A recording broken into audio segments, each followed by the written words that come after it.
कभी आपने जमीन की सांसों को महसूस किया है? कभी अपने देश के नक्शे में छुपे रंगों को पढ़ा है?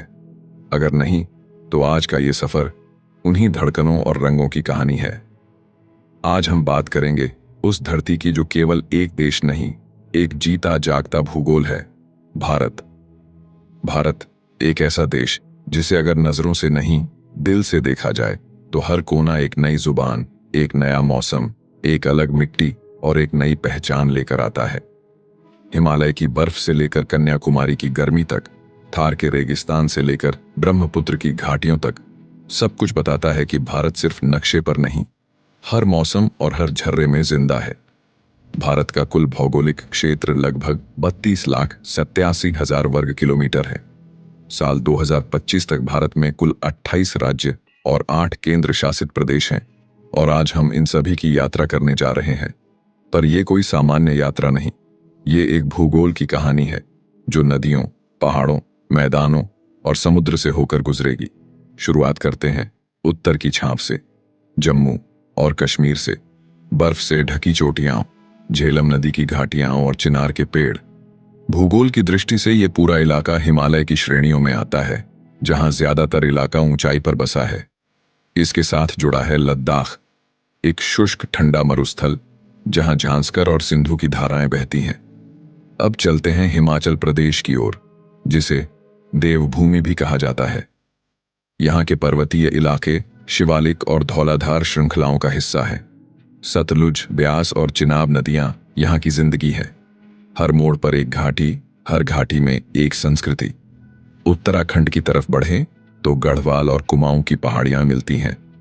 गंगा और यमुना की उत्पत्ति यहीं से होती है, गंगोत्री और यमुनोत्री ग्लेशियरों से।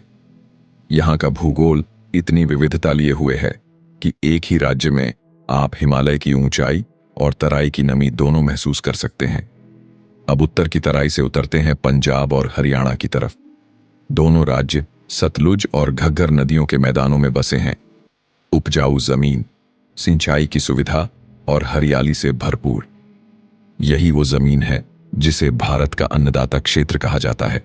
दिल्ली, भारत की राजधानी, यमुना नदी के किनारे बसी हुई है। छोटा इलाका, लेकिन ऐतिहासिक और राजनीतिक दृष्टि से बेहद महत्वपूर्ण। शहरीकरण और भूगोल का एक अनोखा मेल है यहाँ। उत्तर प्रदेश, भारत का सबसे अधिक जनसंख्या वाला राज्य, गंगा और यमुना के बीच फैला हुआ है। तराई का क्षेत्र, दोआब की जमीन और उपजाऊ मैदान, यहाँ की भौगोलिक विविधता इसे कृषि में अग्रणी बनाती है। बिहार, जहाँ गंगा, सोन, गंडक जैसी नदियां जीवन देती हैं। यह राज्य पूरे भारत के मैदानों का केंद्र है, और इसकी जलवायु गंगा की बदौलत अत्यंत उपजाऊ है। झारखंड एक पठारी राज्य है, जहां छोटा नागपुर का पठार फैला हुआ है। यहाँ की जमीन खनिजों से भरी है। कोयला, लोहा, तांबा, सब कुछ इसी धरती से निकलता है। अब चलते हैं पश्चिम बंगाल की ओर। यहाँ का भूगोल आपको हिमालय की तराई से लेकर सुंदरबन के डेल्टा तक ले जाएगा। हुगली नदी के किनारे बसा कोलकाता और गंगा ब्रह्मपुत्र के संगम से बनी हुई दलदली जमीन, एकदम अनोखा। सिक्किम की ओर बढ़ें तो पूरी धरती पर्वतीय है। कंचनजंगा की बर्फीली चोटियां, तीस्ता नदी और ग्लेशियरों से निकलती धाराएं, सब कुछ इसे अद्वितीय बनाते हैं। असम में ब्रह्मपुत्र की घाटी है, चौड़ी, उपजाऊ और हर साल बाढ़ से संघर्ष करती हुई। इसके अलावा यहाँ की चाय बगानें और हरे भरे जंगल भूगोल का सुंदर उदाहरण है।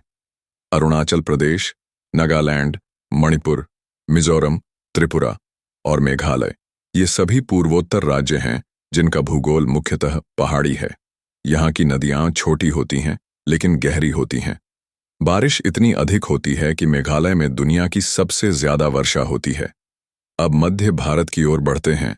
मध्य प्रदेश, विंध्य और सतपुड़ा की पहाड़ियां, नर्मदा और ताप्ती नदियां, यह राज्य भूगोल का संतुलन है। पठार भी हैं, मैदानी क्षेत्र भी, और जंगलों की भरमार। छत्तीसगढ़ नर्मदा के पूर्व में स्थित है। यहाँ महानदी बहती है। यहाँ भी पठारी भूगोल है और वन संपदा भरपूर है। यहाँ की धरती को लाल मिट्टी से रंगा गया है। अब चलते हैं राजस्थान की ओर, जहाँ भूगोल खुद को रेत के जरिए व्यक्त करता है। थार का रेगिस्तान, अरावली की पहाड़ियां और लू की गर्म हवा, यह भूगोल की सख्त लेकिन सुंदर किताब है। गुजरात अरब सागर के किनारे फैला राज्य, जहां कच्छ का रण है, एक खारा मरुस्थल।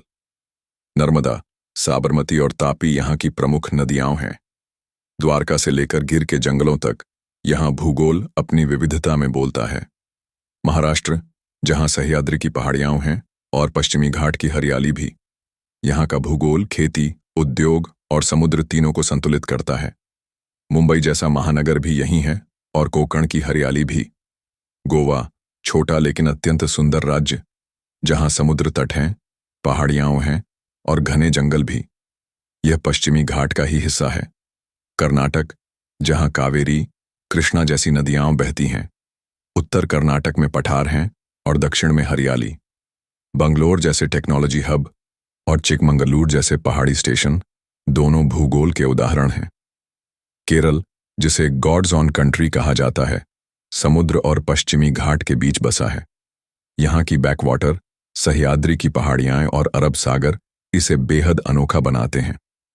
तमिलनाडु, जहाँ पूर्वी घाट की पहाड़ियां हैं और कावेरी नदी की घाटियां, समुद्र तट, मंदिर नगर और चाय के बागान, सब कुछ इसमें समाया है।